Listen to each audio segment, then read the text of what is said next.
Hello friends, मैं शिवू नीचे आपका स्वागत करता हूं आपके अपने यूट्यूब चैनल पर। दोस्तों, आज की वीडियो यहाँ पर जो है जीएसटी में लेटेस्ट असेसमेंट ऑर्डर को लेकर है। यहाँ पर जो है काफी बड़ा रिलीफ वाला ऑर्डर जारी किया गया है। सेक्शन 74 के जो भी ऑर्डर जारी किए गए हैं वो यहाँ पर कवर होने वाले हैं। वीडियो को आप एंड तक देखिएगा और यहाँ पर जो है इस वीडियो को शेयर जरूर कीजिएगा। ये जो है काफी बड़ा रिलीफ वाला ऑर्डर आया है और 9(9)C को लेकर जो भी पेनल्टी ऑर्डर जारी किए गए हैं उसमें यहाँ पर जो है आपको काफी बड़ी रिलीफ मिल सकती है। ठीक है, इस वाले जजमेंट ऑर्डर की कॉपी आप जो है ऑनरेबल कोर्ट की साइट पर जाकर डायरेक्ट डाउनलोड कर सकते हैं। बिल्कुल यहाँ पर जो है लेटेस्ट ये जजमेंट ऑर्डर जो है जारी किया गया है। इसमें यहाँ पर जो है एसएससी ने ऑनरेबल कोर्ट से रिक्वेस्ट फाइल की है। ये फॉलोइंग रिक्वेस्ट है, लेकिन आप ये समझ लीजिए कि अगर आपके अगेंस्ट में कोई भी जीएसटी में ऑर्डर जारी किया जाता है तो उस केस में जो है यहाँ पर सबसे मेन पॉइंट आता है कि आपको जो रेमेडीज है वो टाइम लिमिट के अंदर अवेल करनी होती है। अगर आपको अपील में जाना है तो आप अपील में जा सकते हैं, रेक्टिफिकेशन में जा सकते हैं। इसमें 90 डेज तक का टाइम होता है, या आप डायरेक्ट रिट पेटिशन भी फाइल कर सकते हैं। अगर आपकी अपील या रेक्टिफिकेशन रिजेक्ट हो जाते हैं उस केस में भी आप जो है रिट पेटिशन फाइल कर सकते हैं। यहाँ पर एसएससी ने रिट पेटिशन फाइल किया, डायरेक्ट ऑनरेबल कोर्ट से इनको यहाँ पर रिलीफ मिली है। मैंने अपने यूट्यूब चैनल पर ऐसे काफी सारे वीडियोज ऑलरेडी जो है अपलोड किए हुए हैं जहां पर अलग अलग ऑनरेबल कोर्ट्स के काफ़ी सारे ऐसे जजमेंट वाले वीडियोज आए हैं जिसका आप डायरेक्ट बेनिफिट ले सकते हैं। तो यहाँ पर क्या है कि जैसे सेक्शन 16 सेक्शन 4 को लेकर है, 16(2) को लेकर है, उसके अलावा जो है जीएसटीआर 1(3)B मिसमैच, उसके अलावा यहाँ पर जो है सप्लाई डिफॉल्ट की वजह से, कैंसिल डीलर की वजह से काफ़ी सारे नोटिस जा रहे हैं 73 74 के। तो अलग अलग ऑनरेबल कोर्ट के यहाँ पर जो है काफ़ी सारे जजमेंट ऑर्डर आए हैं। आपको कोई नोटिस मिला है तो उस सभी टाइप के नोटिस के यहाँ पर रिप्लाईज के फॉर्मेट भी अवेलेबल हैं। यहाँ पर मैंने अलग अलग नोटिस को डिस्कस भी किया हुआ है कि आपको कैसे उसमें जजमेंट ऑर्डर को मेंशन करना है, कैसे प्रोविजंस को मेंशन करना है ताकि आपके फेवर में रिजल्ट आ सके। इसी तरीके से अपील के भी सारे ड्राफ्ट फॉर्मेट्स यहाँ पर अवेलेबल है। वीडियो के डिस्क्रिप्शन में लिंक दिया गया है, वहाँ से आप उनको डायरेक्ट डाउनलोड भी कर सकते हैं। चैनल का पर्पज फुल्ली एजुकेशनल है, इसलिए वीडियोज को शेयर करें ताकि सभी को उसका बेनिफिट मिल जाए। तो यहाँ पर एसएससी ने एक तो नोटिफिकेशन को चैलेंज किया, नोटिफिकेशन नंबर 7, जिसके थ्रू यहाँ पर जो है डेट को एक्सटेंड कर दिया गया था कि भाई आप जो है यहाँ पर जो है नोटिस जारी करने की, ऑर्डर जारी करने की जो डेट्स थी उनको यहाँ पर एक्सटेंड किया गया था। तो इन्होंने कहा है कि भाई ये वायलेशन है आर्टिकल नंबर 14 का। ठीक है, और उसके अलावा जो है डेट एक्सटेंशन के साथ साथ अदर नोटिफिकेशंस भी आई थी जहाँ पर 9(9)C की जो है वो लेट फीस को वेवर दिया गया था।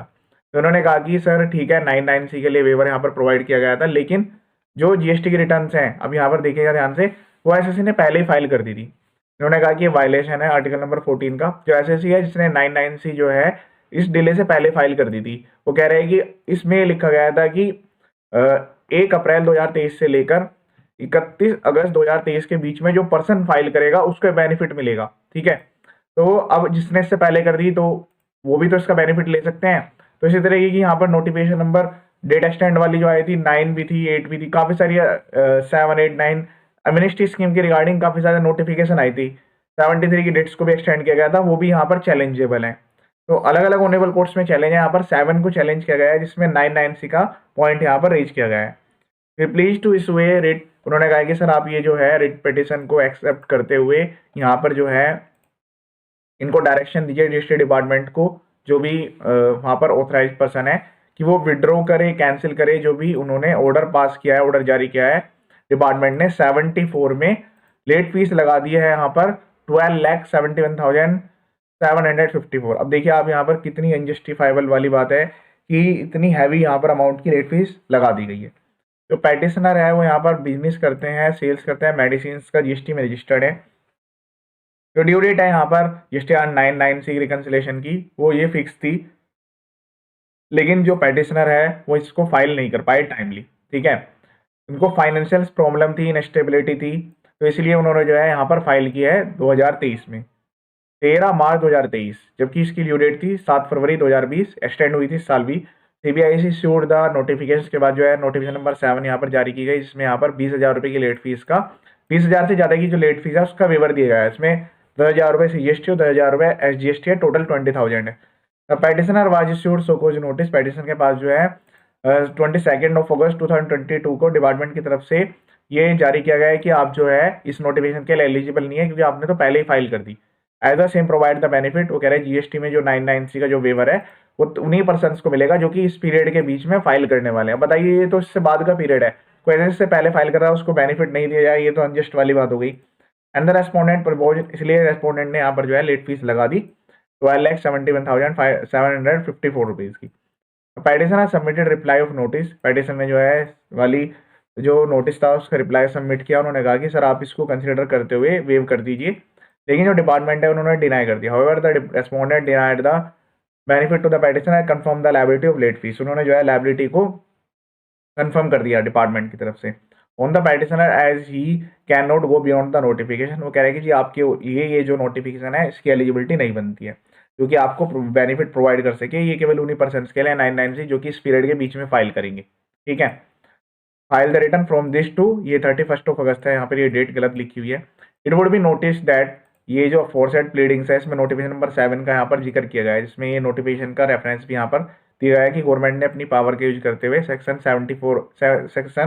47 में जो लेट फीस थी उसको यहाँ पर वेव किया था, क्योंकि सेक्शन 44 के अंडर में 9 रिटर्न की जो बात हो रही है उसकी बात हो रही है। 9C के लिए जो है वह सच कोई स्पेसिफाइड लेट फीस नहीं है, लेकिन उसके लिए भी 50,000 रुपये तक की लेट फीस जो जनरल पेनल्टी है वो यहाँ पर सेक्शन 125 में लोग लगा देते हैं। ठीक है, 9C के लिए कोई लेट फीस नहीं है, लेकिन सेक्शन 44 की रिटर्न यानी कि 9 के लिए सेक्शन 47 में लेट फीस स्पेसिफाइड है। तो उन्होंने कहा कि अब यहाँ पर आपको 22-23 ऑनवर्ड से ये जो लेट फीस है वो इस तरीके से चार्ज की जाएगी। ये करंट ईयर के लिए एप्लीकेबल है। जो रजिस्टर्ड पर्सन है जिनके टर्नओवर अप टू 5 करोड़ हैं रेलिवेंट फाइनेंशियल ईयर में, तो उनके लिए 25 rupees per day subject to a maximum of amount calculated to 0.02% कर दिया ऑफ द टर्नओवर उस पर्टिकुलर स्टेट में।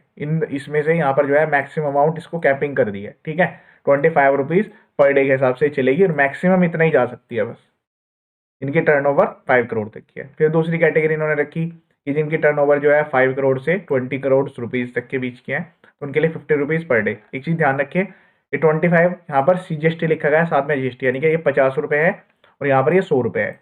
फिर इससे ऊपर होते ही यहाँ पर 200 रुपीज़ लगेगी, और फॉर जो वहाँ पे लिखा हुआ है 0.25% वो एज इट इज लगने वाली है जिनकी टर्नओवर 20 करोड़ से ऊपर है।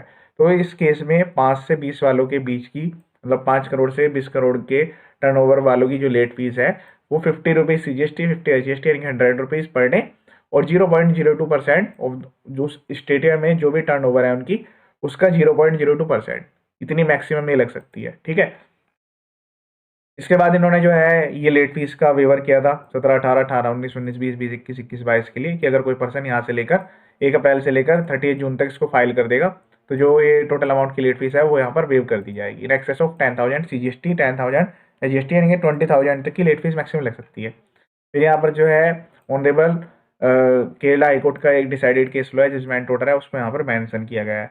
तो इस वाले केस में जो है सेम इसी तरीके से कंसिडर किया गया था कि गवर्नमेंट ने जो ये एमनेस्टी स्कीम लाई है टैक्स पेयर के बेनिफिट के लिए लाई है, और ऐसा नहीं है कि यहाँ पर किसी के साथ जो है गलत कर दिया जाएगा। तो मैक्सिमम लेट फीस वहाँ पर भी यही रखी गई थी 20,000 रुपये, 10,000 CGST, 10,000 रुपये SGST।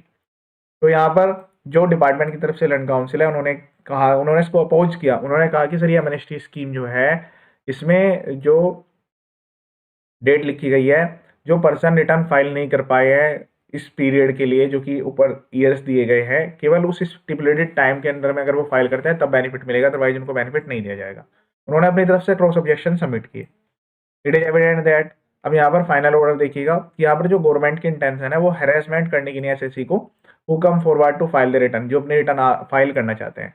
इसीलिए यहाँ पर इम्प्लाइड है कि that the benefit would extend to the petitioner as well, इसीलिए यहाँ पर जो है इसका बेनिफिट जो है पेटिशनर को मिलने चाहिए। File the return although belatedly, हो सकता है इन्होंने जो है बिलेटेडली फाइल किया which is before the cut off date mention in the above notification, जो कि यहाँ पर जो है अबोव जारी है कट ऑफ डेट से ऊपर।